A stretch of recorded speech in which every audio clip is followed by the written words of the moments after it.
Gold, trusted gold buyers. మీరు తాకట్టు పెట్టిన బంగారాన్ని విడిపించి ఈ రోజు ఉన్న మార్కెట్ ధరకు కొనబడను.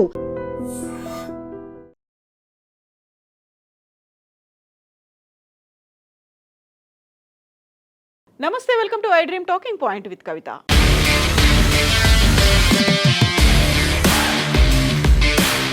అమెరికా మా అణు కార్యక్రమాన్ని లక్ష్యంగా చేసుకుని దాడులు చేస్తే దానికి ప్రతీకారంగా మేము ఢిల్లీ, ముంబై వంటి భారత నగరాలపై బాంబులు వేస్తామని పాకిస్తాన్కి చెందినటువంటి ఒక సీనియర్ ఆఫీసర్ కామెంట్స్ చేశారు. అమెరికా మమ్మల్ని అటాక్ చేస్తే గల్ఫ్ దేశాల్లో ఉన్న వారి స్థావరాలపై కానీ ఇజ్రాయెల్పై కానీ దాడులు చేయడం మాకు భౌగోళికంగా కష్టతరం కావచ్చు, కానీ భారత్ను లక్ష్యంగా చేసుకోవడం మాకు చాలా సులభం. అందుకే మరో ఆలోచన లేకుండా భారత్పై దాడులకు దిగుతాం. ఇందుకు పాకిస్తాన్ ఏమాత్రం వెనకాడదు అంటూ పాకిస్తాన్ మాజీ దౌత్యవేత్త అబ్దుల్ బాసిత్ భారత్ను ఉద్దేశించి అత్యంత వివాదాస్పద వ్యాఖ్యలు చేశారు. పాశ్చాత్య దేశాలు తమ నగరాలను లక్ష్యంగా చేసుకుంటే తాము భారత్పై దాడులు చేస్తామంటూ పాక్ మాజీ హైకమిషనర్ అబ్దుల్ బాసిత్ చేసినటువంటి షాకింగ్ కామెంట్ల మీద ఇప్పుడు ప్రపంచవ్యాప్తంగా చర్చ జరుగుతోంది.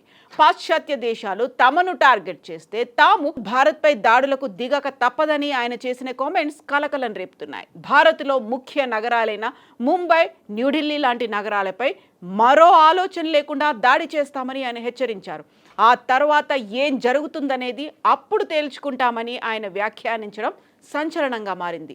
ఒకప్పుడు భారత్లో పాక్ హైకమిషనర్గా పనిచేసిన బాసిత్ ఏకంగా భారత్ మెట్రో నగరాలపై అణు దాడులు చేస్తామని బహిరంగంగానే హెచ్చరించారు. ప్రస్తుతం ఇరాన్, ఇజ్రాయెల్ మధ్య ఉద్రిక్తతలు పెరుగుతున్న నేపథ్యంలో పాకిస్తాన్ తన అణు కార్యక్రమం విషయంలో ఆందోళన చెందుతోంది. ఈ క్రమంలోనే బాసిత్ ఇలాంటి రెచ్చగొట్టే వ్యాఖ్యలు చేశారు. గతంలోనూ ఆయన కశ్మీర్ అంశంపై, భారత విదేశాంగ విధానంపై అనేకసార్లు విషం చిమ్మారు.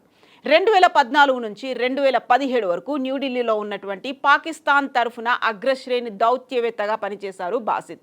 ఒక ప్రత్యక్ష ప్రసారంలో అమెరికా, ఇజ్రాయెల్ మధ్య ఒక ఊహాజనిత సంఘర్షణ జరిగితే పాకిస్తాన్కు భారతదేశమే డీఫాల్ట్ లక్ష్యంగా ఉంటుందని అన్నారు. వైరల్ అవుతున్న ఒక క్లిప్లో రికార్డ్ అయినటువంటి వ్యాఖ్యలు, అవి బాసిత్ చేసినటువంటి వ్యాఖ్యలు పాకిస్తాన్ భద్రతా ఆలోచన విధానంలో ఒక వ్యూహాత్మక శూన్యతను సూచిస్తున్నాయని నిపుణులు చెప్తున్నారు.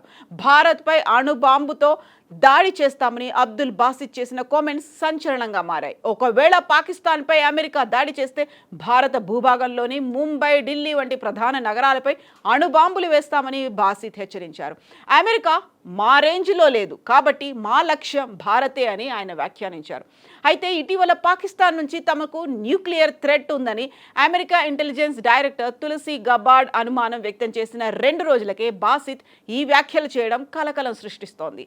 పాకిస్తాన్ ఎన్నడూ భారతదేశం వైపు చూడకూడదని యావత్ ప్రపంచం అంగీకరించాలి అని బాసిత్ చెప్పడం ద్వారా ఏ సంక్షోభంలోనైనా అణ్వాయుధాలు కలిగిన తన పొరుగు దేశంతో ఉద్రిక్తతలను పెంచడమే పాకిస్తాన్ సహజ ప్రవృత్తి అని ఆయన అంతర్జాతీయ సమాజానికి సంకేతం ఇచ్చినట్టుగానే ఉందని నిపుణులు చెప్తున్నారు. ఒకప్పుడు ద్వైపాక్షిక శాంతి ప్రక్రియలను నిర్వహించిన మాజీ రాయబారి ఇప్పుడు అమెరికాపై ప్రతీకార చర్యలకు భారత్ నగరాలను లక్ష్యాలుగా పేర్కొనడం పాకిస్తాన్ అధికారిక వ్యవస్థలోని ఉన్నత శ్రేణి వ్యక్తి అయినటువంటి బాసిత్ చేసినటువంటి ప్రకటనలు అప్పటికప్పుడు చేసినవి కావని, అవి పాకిస్తాన్ భద్రతా సంస్థ ముందుగానే సిద్ధం చేసిన ప్రణాళిక అయి ఉండొచ్చు అనేటువంటి అనుమానాలు వ్యక్తమవుతున్నాయి. అమెరికా వంటి సుదూర శత్రువులపై దాడి చేయలేకపోవడం భారతదేశం వైపు మళ్లడానికి దారి తీస్తోందని బాసిత్ మాటల్లో స్పష్టమవుతోంది. పాకిస్తాన్ తన ప్రత్యక్ష దాడికి అమెరికా పరిధి దూరంగా ఉండడంతో భారత్ మహానగరాలను లక్ష్యంగా చేసుకోవడం ఎప్పటికీ వదులుకోకూడదు అనేటువంటి భావన నర్మగర్భంగానే ఉంది అనేటువంటి మాటలు వినిపిస్తున్నాయి. ముంబై, న్యూఢిల్లీలను స్పష్టంగా పేర్కొనడం ద్వారా బాసిత్ 26/11 వంటి గత ఉగ్రవాద దాడుల తాలూకు గాయాన్ని గుర్తు చేయడమే కాకుండా పాకిస్తాన్ సైనిక అసంతృప్తికి భారతదేశమే ఏకైక మార్గమని ప్రపంచానికి స్పష్టంగా తెలియచేస్తున్నారనేటువంటి అభిప్రాయాలు వ్యక్తమవుతున్నాయి. అయితే ఈ మాటలు మాట్లాడినటువంటి వెంటనే మాట మార్చారు బాసిత్. ఈ పరిస్థితి అసంభవమని పదే పదే వర్ణించారు. దానిని అసాధ్యం కానిది అని, కానీ అదే వాదనను మరోసారి కూడా వినిపించారు. ఎవరైనా మనల్ని చెడు దృష్టితో చూస్తే పాకిస్తాన్కు నచ్చిన చోటల్లా భారత్పై దాడి చేయడం తప్ప మరో మార్గం లేదు అని ఆయన అన్నారు. అలా జరగాలని మేము కోరుకోవడం లేదు, భారతదేశంలో కూడా ఎవరు అలా కోరుకోవడం లేదు అనేటువంటి వ్యాఖ్యల్ని బాసిత్ చేశారు. అసలు ఎవరి అబ్దుల్ బాసిత్?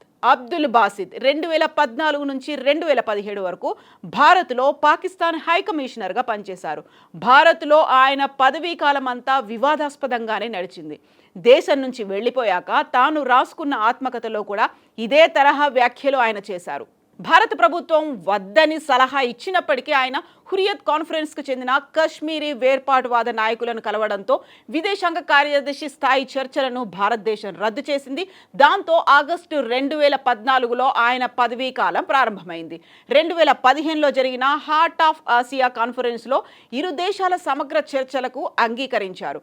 బాసిత్ దాన్ని ఒక ముఖ్యమైన ఘట్టంగా పరిగణించారు. అయితే 2016 పఠాన్కోట్ ఉగ్రవాద దాడి తర్వాత ఆ ప్రక్రియ కుప్పకూలిపోయింది అనేటువంటి వ్యాఖ్యలు కూడా చేశారు.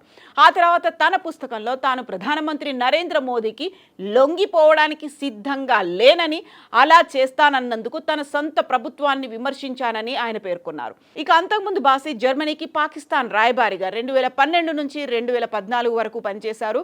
దీంతో పాటుగా మాస్కో, న్యూయార్క్, జెనీవా, లండన్లలో కూడా దౌత్య పదవులను నిర్వహించారు.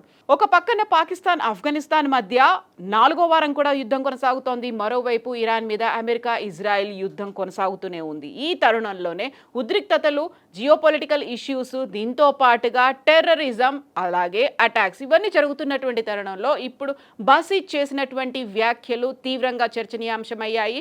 అయితే భారతదేశం ఎలా స్పందిస్తోంది? అది కేవలం ఆయన వ్యక్తిగతంగా చేసినటువంటి మాటలా, లేకుంటే పాకిస్తాన్కి సంబంధించి ఉన్నత శ్రేణి అధికారుల్లో కూడా ఇలాంటి మనస్తత్వమే ఉందా? భారతదేశం ఎలా రెస్పాండ్ అవ్వాల్సినటువంటి అవసరం ఉంది? మీరేమనుకుంటున్నారో కామెంట్స్ రూపంలో తెలియజేయండి.